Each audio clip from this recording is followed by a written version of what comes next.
बजेगा भारत, झूमेगा भारत।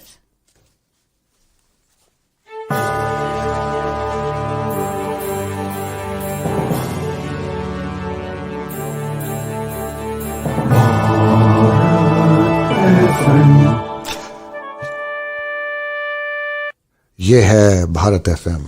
बजेगा Bharat, झूमेगा Bharat. Hey everybody, welcome to Storytellers Cafe, the number one podcast show on Bharat FM. I'm your host Usha Venkatraman and wishing everyone a very happy International Women's Day. Let's break the bias. As you know that Bharat FM is a Cincinnati-based radio station, and I thank you for choosing to listen to Storytellers Cafe week after week to learn, listen, and enjoy. Well, the woman who follows the crowd will usually go no further than the crowd. The woman who walks alone is likely to find herself in places no one has ever been before. Quote unquote, Albert Einstein. Women today, more than ever before, have gone against the grain of male dominated societies and cultures. Year after year, confident, courageous, intelligent, and determined women from all over the country make it big and roar success in various fields. They make India proud with their sterling record of achievements. This March, Storytellers Cafe brings you a month long virtual series of conversations with storytellers, women achievers who lead, inspire, and challenge. We are women. Hear us tell our stories. Because unspoken words can lead to catastrophe. I'm reminded of A.K. Ramanujam's of the great folklorist, one story. It's a wonderful folk tale which talks about an old woman who is mistreated by her four sons and daughters in law. Unable to express herself, she keeps her grievances to herself, locked inside her. And soon, over time, these woes turn into fat. Now her family taunts and treats her worse. She grows fatter and fatter. One day, she leaves and comes across an old abandoned roofless house. She steps inside the house, turns to the first wall, and begins speaking of her grievances with her first son. The wall, unable to bear the weight of this woman's grief, collapses. The same thing happens with the second wall, and the third wall, and the fourth wall. The whole house comes crashing down. But the old woman is now thin, her huge weight having disappeared. She steps out, light and free. This folk tale seems to suggest that unspoken words have the power to bring houses or even institutions down. Yet we are compelled to speak. Secrets or whatever we hold back within us can create pain. Break the bias is the theme this International Women's Day. And Storytellers Cafe is very happy and proud to bring you a storyteller from Bangalore, India. Reshma Krishnamurthy is my guest tonight. Reshma is a founder of Mums and Stories. Mums and Stories is a platform that showcases inspiring journeys of moms. In her own words, quote unquote, we have over 500 stories where we have spoken to moms, interacted with them, met them, spoken over phone or email, and published their stories on mumsandstories.com, says Reshma, the founder. Prior to Mums and Stories, Reshma was a freelance writer, a communications manager with a maternity hospital, a radio jockey with All India Radio's FM Rainbow, a PR professional, and someone who worked with the advertising industry too. She donned many hats.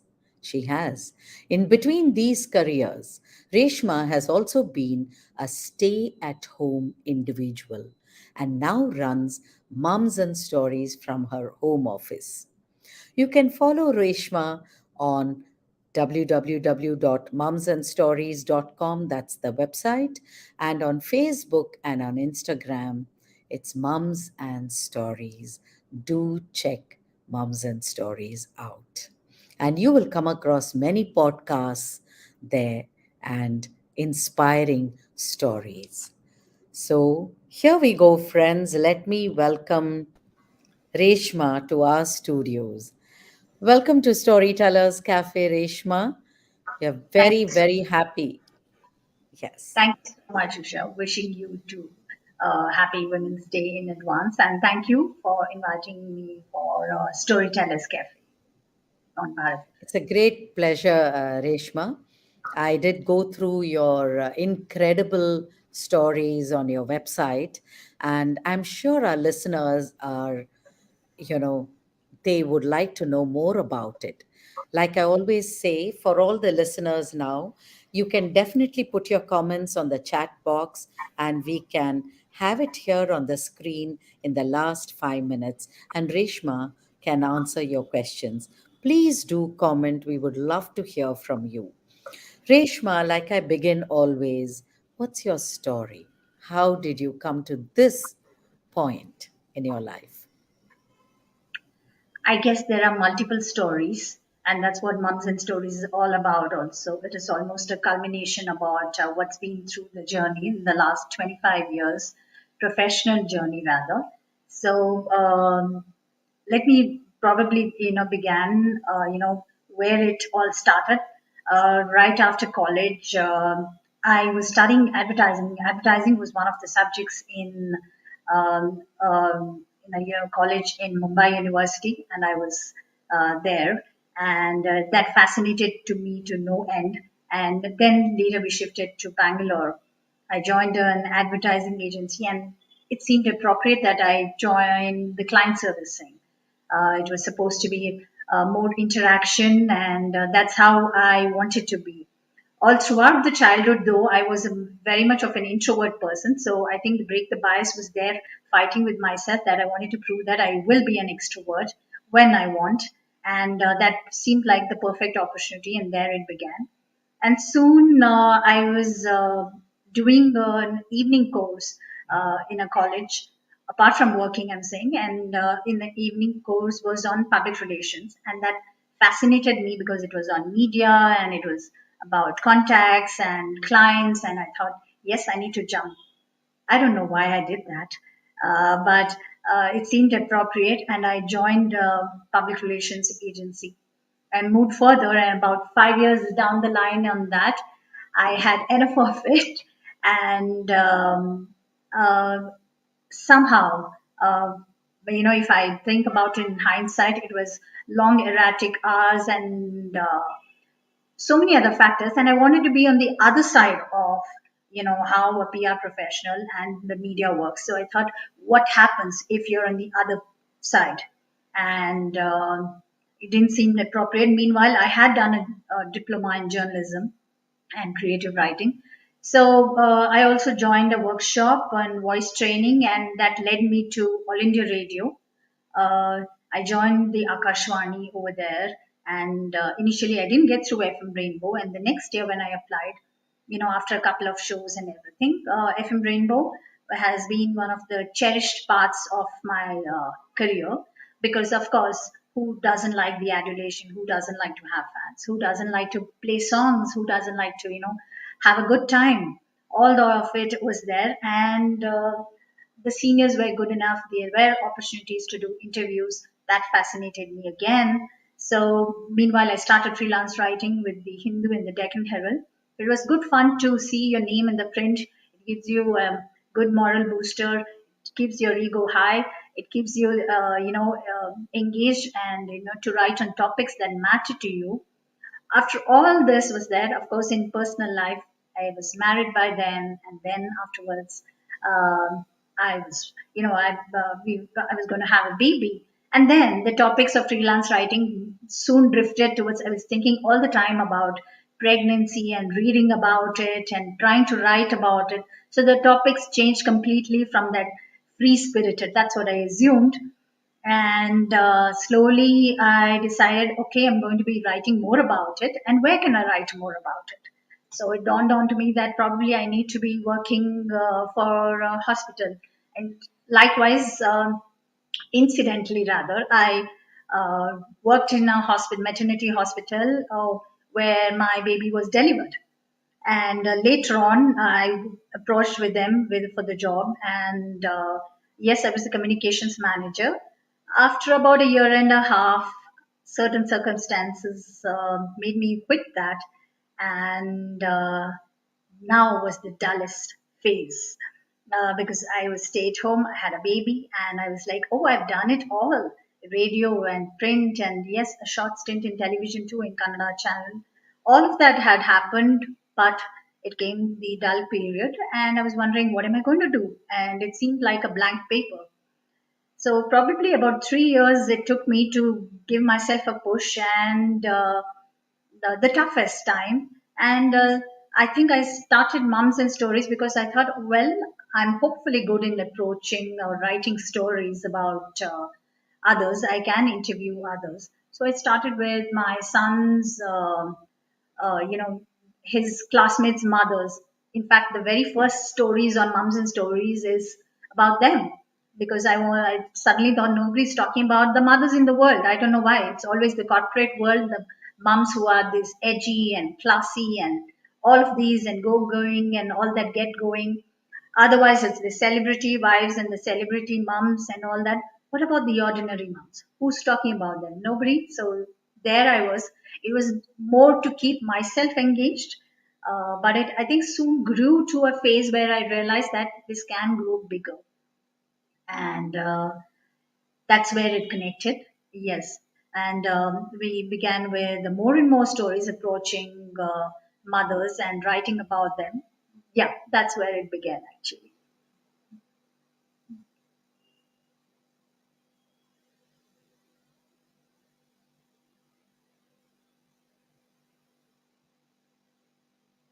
Sorry there. How many years since you started Mums and Stories, Reshma? Okay, it's about 6 years now. So, yes, in fact, we began as a Facebook page, and for the first 6 months, it was just a Facebook page. And then afterwards, we went into as a website to put it more permanency kind of a thing. I wanted it where it comes in that form. It started out as a personal blog. I can't really say it's just limited to that now. There are much more now content on it than just personal journeys and everything over there. Yes, it began over there. So you know, it was all about how I would approach mothers, and the efforts have been there, but I've been lucky also, both ways, I would say. It's not just that. And incidentally, we really got a few of the very inspiring stories, and time and again we keep getting. I keep telling others, it's not just inspiring. Lots of stories on Moms and Stories are very interesting, so you can be weird, quirky, interesting. It need not be inspiring, but we are, of course, all of us are interesting, so that can be a sure shot over there. Yeah. Wonderful. Thank you for that. And talking of inspiring stories, Reshma, you know that the USP of Storytellers Cafe is to listen to stories, inspirational, motivating. And on the occasion of International Women's Day, which will be celebrating day after tomorrow, I think every day is a Women's Day. So, can we hear some inspiring stories about your moms that you would Okay. like to share with us? All right. Probably I'll list out a few. There are, of course, well-known ones which I've earlier also spoken. Probably this time I thought that, I'll speak about others who have really touched my heart and made a difference to even me as an interviewer. One was, of course, Monali. I will not take her surname, but this mother was very interesting. Right at the beginning, we had done this interview. She was a cancer fighter. She was a marathon runner. But what caught my interest was after it was her, she had a second marriage, and after that it was her child who had witnessed this marriage. And later on she spoke about motherhood and how she would struggle. She had run away from home far in the northeast and come to Bombay. She knew a little bit of filmmaking. At films she would try and do it, and she'd come over here and work for a good number of hours. And in one of the lines, when she spoke to me, she said, I had not seen my daughter for about 3, 4 years. And I couldn't understand that fact because, I said, well, she was living with you, right? And she said, do you even realize I was working for about 13, 14 hours? So whenever I would come back home, my daughter would be sleeping or studying or something else. And we would communicate with each other largely through chits on the refrigerator, pasted on it, and she was with another flatmate who would take care of the daughter largely, and then a housemaid was there. So I think the circumstances were so difficult for her to raise the daughter. And yes, of course, she's now, all of them are doing very well. This was one of the stories that actually brought about so many biases about marriage, and a child witnessing that yes, my mother needs to move on with life and probably even a better life. Why not? So that was interesting for me. Another story, just 2 years back, we had done on Kavita Baluni. She, right before marriage, also she had discussed with her husband to adopt a special child. Very clear about it. So, and she was in the US for a few years, and she had studied, rather observed and researched on children having special needs. She came back to India. As a couple, they decided to adopt a special child with Down syndrome. And the very fact about it, they were obviously very fine, medically fit. They could have gone for their biological child, but still they took the decision. And she had advice for others, be patient, and especially for if moms who want to take up adoption for special children, research, be with the support groups, understand the challenges, form a network. Amazing set of advice, which she had given. And then, of course, there's this mom, little bit I'm like her. She, though, Shisha is extreme form, I would guess. Shisha would run to the mountains whenever she would get to an opportunity. She would go on really long treks, be away from home for weeks, days, and months, get refreshed, and come back. And you know, she kept talking about during the interaction about how society expects you to take care of the child. Mothers are supposed to, like, of course, in the society we do have men are supposed to earn for the family. This is the general bias which is very categorized and put across. So she wanted to take a break off and on it, and thankfully she has a family which accepts it and goes on with it. And Shisha has been that mother who breaks that buys very often, and even now she continues. In last 2 years she couldn't really go through because of COVID scenario. Now again she started over there. So many stories are there. Or Nidhi, who's been this adventure lover and adventures, fitness and rather adventure, lover who would go to different countries. She led this journey of driving a car and traveling to 17 countries in 95 days with two other women. And she's a mom and a mom of two boys, and she was away. And then afterwards, on another expedition, she was to the coldest, one of the coldest regions in Siberia for about 25 days all alone, solo. So I think these are the journeys, to name a few.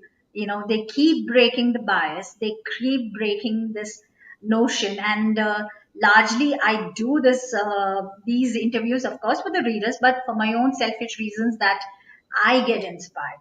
It's much to be in gratitude to life, and stop cribbing about minor things, and do understand that life is much more, and how beautifully they are carrying on with such things. So these are the stories which are in print, of course. And then we used to do a lot of offline events. So apart from storytelling sessions for the kids, we used to do mum talks, which was about a group of mums. Rather, we would choose the speakers. They would come and speak about their inspiring journeys. So we had this mother who walked with so much of confidence in one of the interviews, one of the mum talks she had come, Sunita Etnas. She had met with a horrific road accident years ago, and her face was completely disfigured. And when she came to the venue that day, I was thinking, one should see and accept and move on with life. So much of confidence and so much of grace. And she came over there, she's moved on, she's married, she is mom to two kids, carrying on with life. She's a teacher. uh, yeah, this is one of the mothers who had come. Another mom, Anandi, I hope she's watching this particular show. Anandi is a visually challenged mother, and she went into blindness in her 20s, and then she got married, and she had a baby. And when I met her, it was she was with this walking stick, and she crossed the road. She had come in the taxi solo. She got down, walked to the venue. uh, yes, I think it's far too inspiring to for me to even describe them. And they're there. Look around, they're there. And probably I love observing these women, these mothers, and get inspired and get inspiration. Wonderful. Thank you so much, Reshma. I just want to add here for all the listeners. Individually, we are all responsible for our own thoughts and actions all day, every day. We can break the bias in our communities. We can break the bias in our workplace. We can break the bias in our schools, colleges, and universities. Together, we can all break the bias. Yes, you listen to Reshma telling us a few very inspirational stories about mums. Reshma, I just want to here I'm a little intrigued. Mums, mothers, here is the catchword. Now, it's not women and stories, but your whole work or your Instagram, Facebook, as well as your mumsandstories.com is your, what do you call that, website. Why Yeah. Mums and Stories? Again, for the very personal reason, I think I went to the low point, I think, during the initial phase of motherhood. So it was to bring it into limelight, and I hope it's at least like a speck or a drop. It has made an impact. It was to focus on mothers. And yes, of course, to answer you, Usha, we did have a few dads and stories also on the website. But then I came back to mothers, because I thought, well, men's day in the world is celebrated every day like that. Let me just focus on women, and rather on mothers, because my audience is mothers, and because of mothers we have children, so we connect with children. And that's how it began with. Also, initially, yes, it was just moms, but when you're talking about a mother, when you identify someone as a mother, you do know that you have the kids in the picture, or the child in the picture. So yes, it was mums and stories, and countless stories to remember and to share right through the year. If one keeps a journal of one's own life, small achievements that we go through, or whatever it is, by the end of the year, you'll see that you'll have so much to share with others. Yes, that's why I think mums and stories. Thank you, Reshma. My next question is, um, how do you research How do you get your protagonist? Is there a research or some referral, or you go, finding these um, stories or mums? How do Okay. you get your stories? Now we do have referrals and others, though not every story that comes to me I do accept. It's not like that, because there needs to be some message. There needs to be something which the reader can connect. I'm not saying get inspired, but connect to relate or something like that. But yes, social media has helped us a lot. That's where it began. So you do find that in social media, on Facebook, on Instagram, there are now you have a lot more people talking about themselves, or others talking about them. So that's where it happens. Or through somebody has just pointed out that you want to talk to this mother. She does this work. She's undergoing this health condition, or she's raising such a child, whatever it is, based on whatever interests and everything. So that's where it happens. Yes, again, I will say social media has helped a lot, because you do observe, and I don't know if it's a knack or whatever it is. I can identify stories, so I can identify moms who can come to Moms and Stories. Not everyone gets featured, not everyone accept. Probably they have their own reservations. Sometimes we have had moms who say that no, we don't want to talk. We've also featured mothers, and in fact, even men who want to talk about their mothers.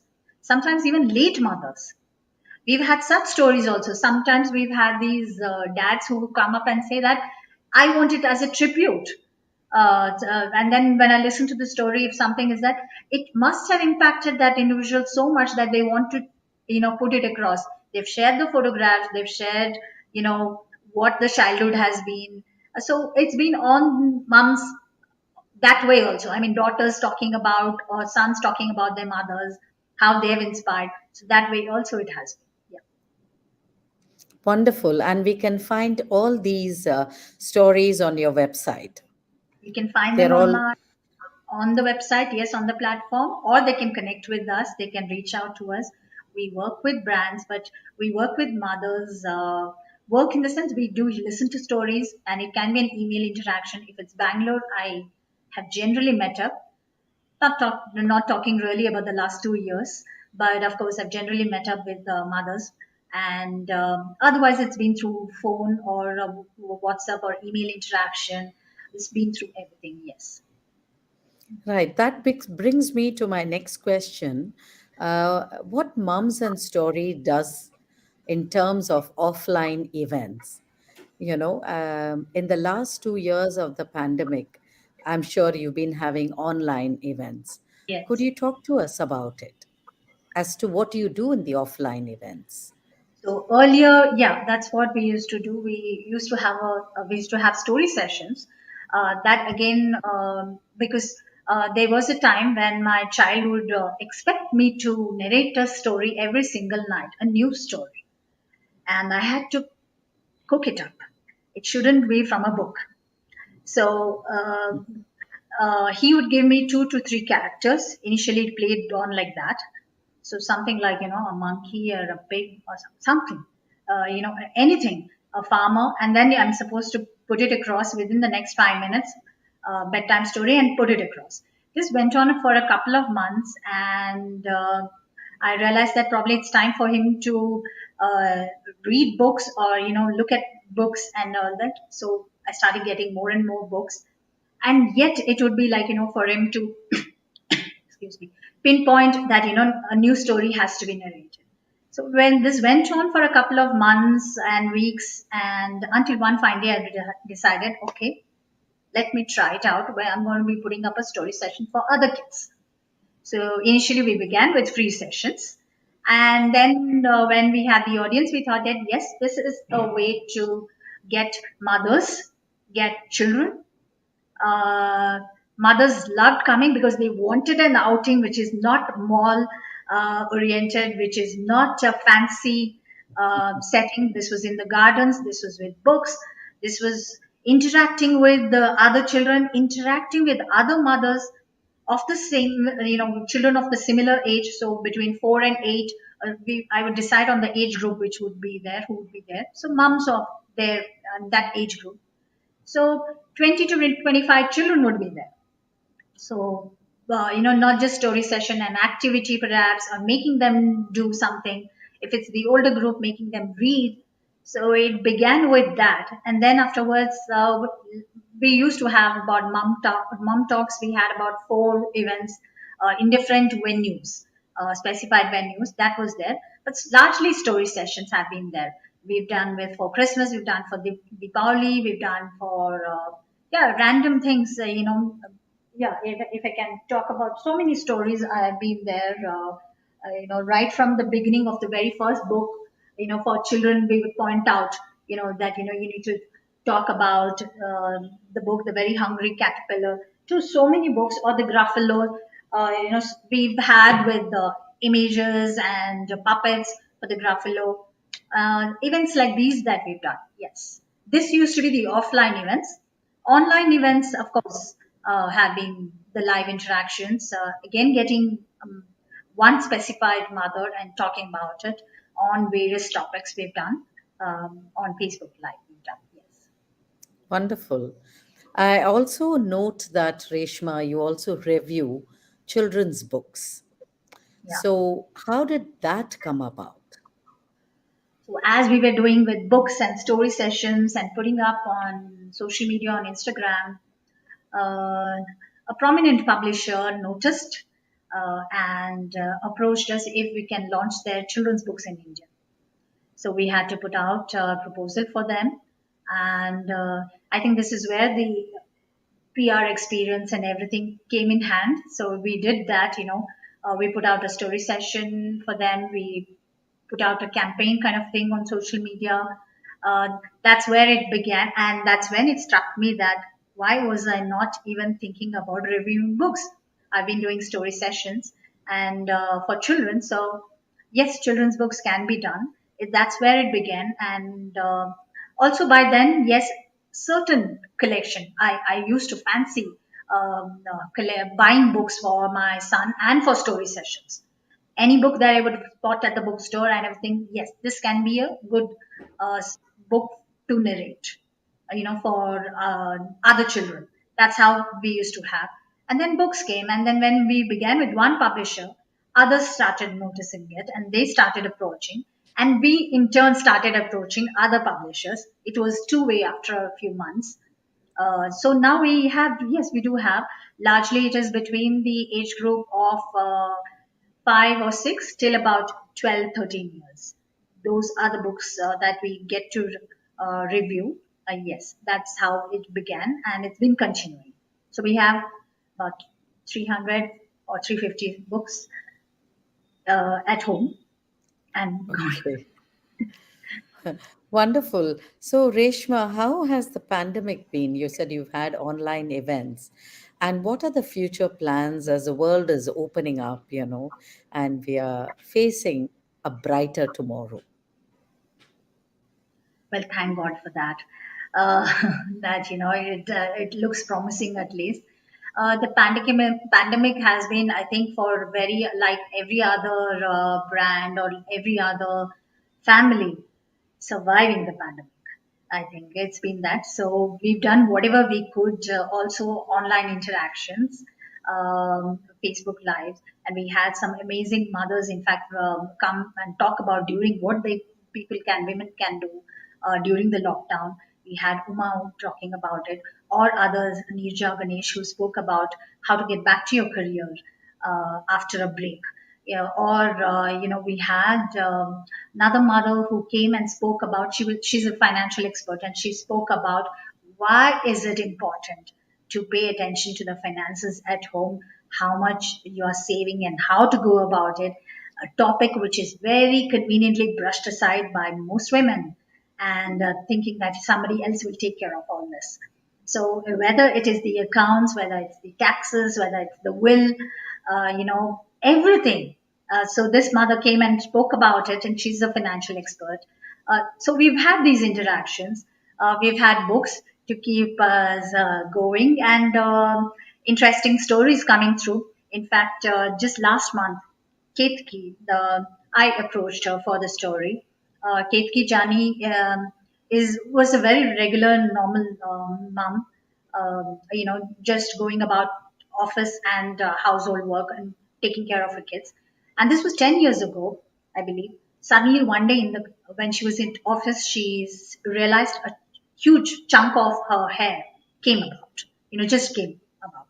She didn't really, I mean, it must have stunned her, obviously, but she didn't think about it too much. And then, as days passed, another chunk, again, another chunk. And when it hit her that, she needs to approach a dermatologist or a doctor and so on. And after a few tests, she was informed rather, that she has alopecia. Alopecia is a health condition where you lose all the body on the hair. So this is very obvious. She lost it. Now, this mother, who was very normal, regular, next door kind of mom, next door kind of individual, went into depression, lost all her self confidence. It's a different thing, of course, when you go and shave your head for a cause, for a religious reason. But then this is a health condition. You probably, I'm sure the anxiety is high. So she went to depression, and it was because of her daughter she actually managed to come out of it. And one day she decided to shave all of it and get back to work. And before going to work, she had her entire head tattooed. So that itself, she would say that, during the interaction, she was mentioning if earlier she would try to cover up her head with, a stole or a dupatta or a hat or something like that, because there'd be stairs at bus stops or office or elsewhere, or, you don't want that sympathetic stares or, questioning stares, whatever it is. She came out with so much of confidence and aplomb. And later on, she's participated in fashion shows, and she's an alopecia awareness fighter right now. So yeah, I think the pandemic has these stories are still coming through. So it's interesting that they keep coming through, and that keeps us going through. Yes, thank you for such, literally break the bias stories, where women, I mean, we know that through the ages, not just today, not in the 21st century, but right from time immemorial, women have broken the bias, have challenged themselves and spoken out. But we need to reiterate this every day to let others, because there are so many, like the story folktale of A.K. Ramanujam's women don't speak about their problems. They keep it, they just stifle it inside and not talk about it because of either it is gender bias or because of what the society thinks. And it's wonderful, Reshma, that through your platform, you're able to bring about these moms, like I say, mothers, and who talk about their stories, which inspire, motivate others. So, what kind of reaction have you been getting? I think it must be phenomenal, but something that you can share, and then we could move on. There are quite a few comments. So, maybe our viewers have some questions for you. You could then answer. Well, of course, there have been comments about how it has touched them, inspired them. But recently, I had a mother who took the effort after the story was published. She's mentioned about how she was in a cocoon, literally, and after her story was published, she is an artist, so she sent a painting uh, for me in gratitude, and it's written on the painting, a small one.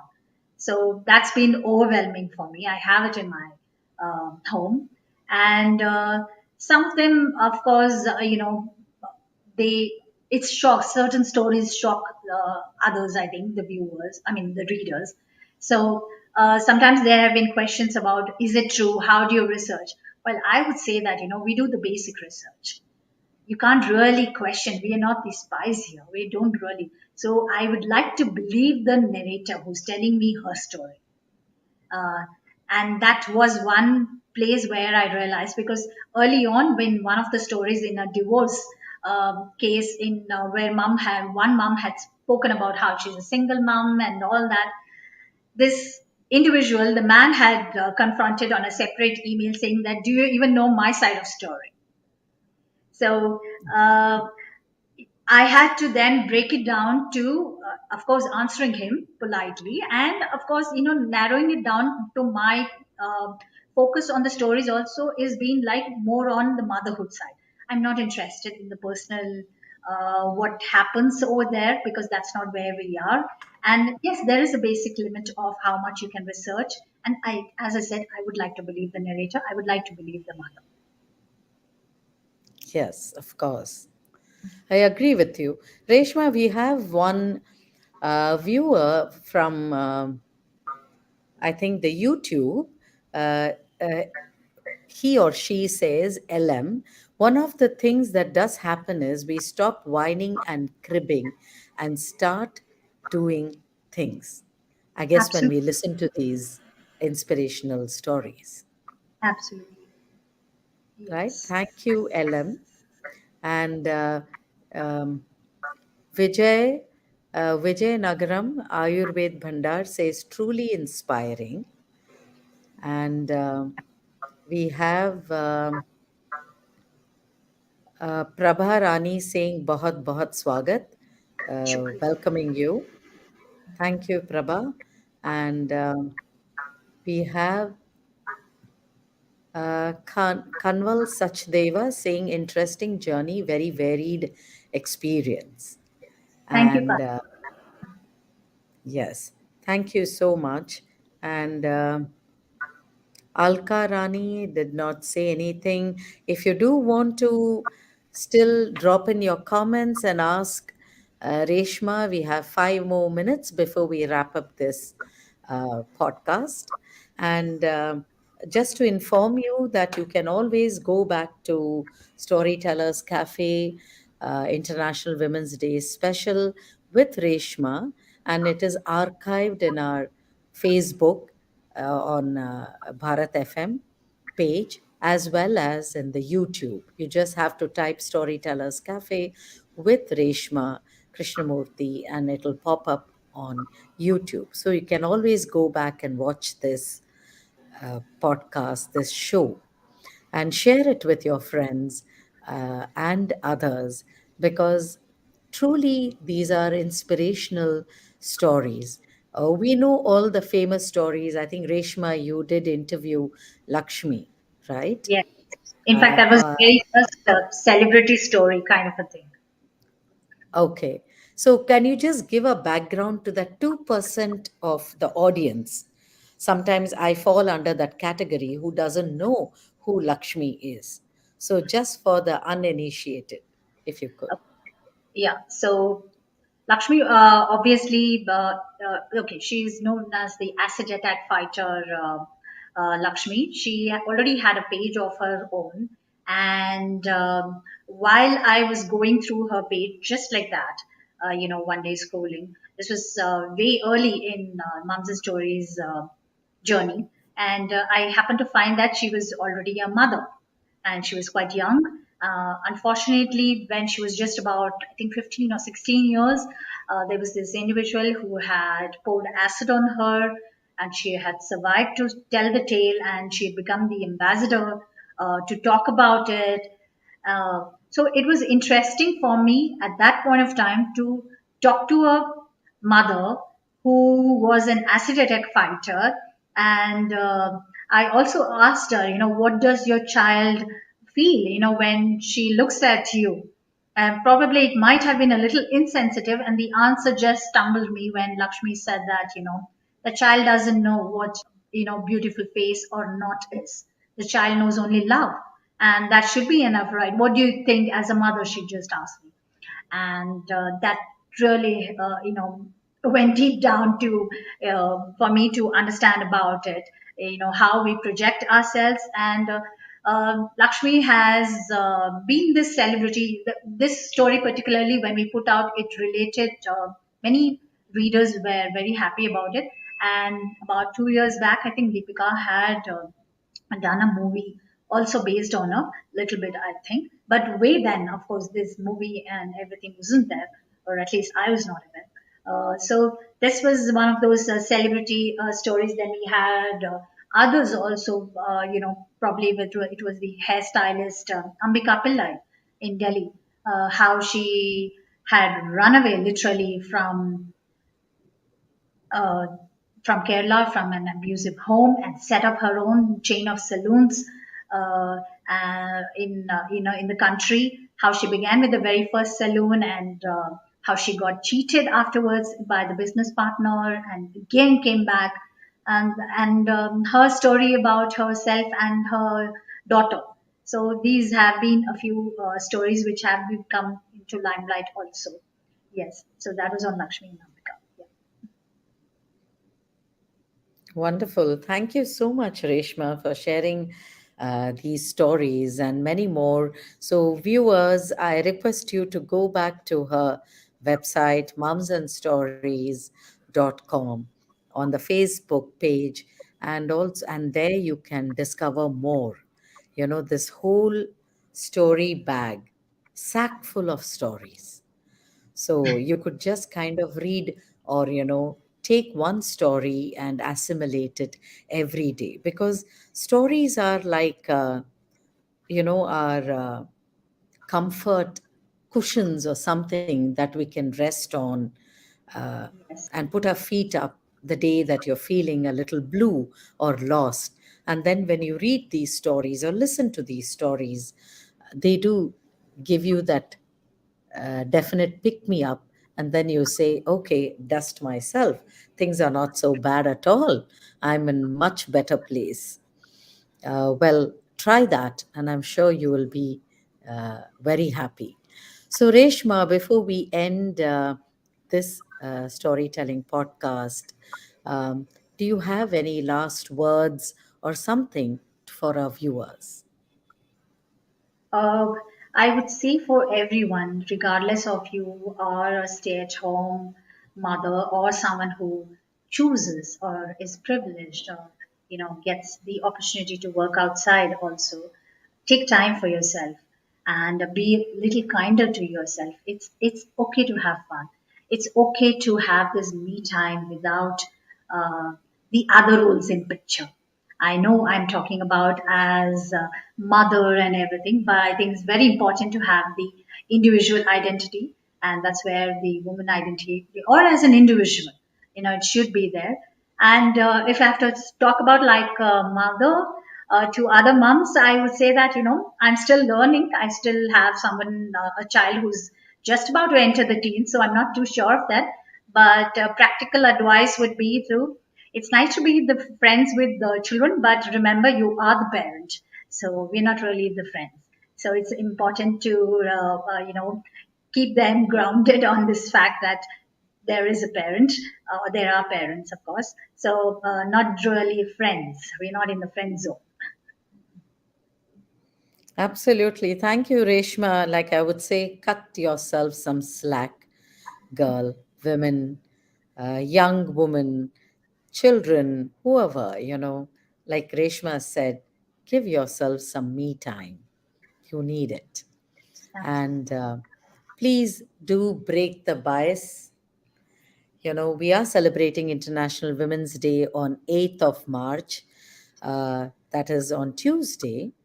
And Storytellers Cafe has a special um, segment this March where we bring in four amazing storytellers. Not Oh, all of them are women, because we are not doing any man bashing here, a man complaining here.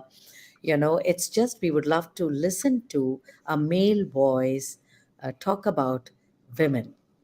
That's what the sheroes. Heroes we already know, but the sheroes. Let's listen to some sheroes. So do come back next Sunday. I'll see you same time, same place on Storytellers Cafe.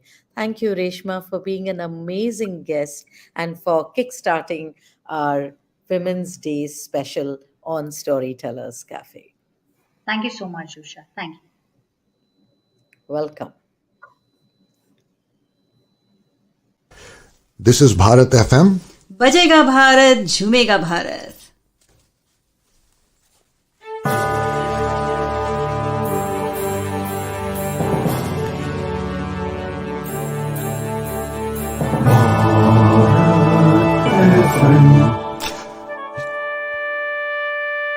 ये है Bharat FM. बजेगा भारत झूमेगा भारत.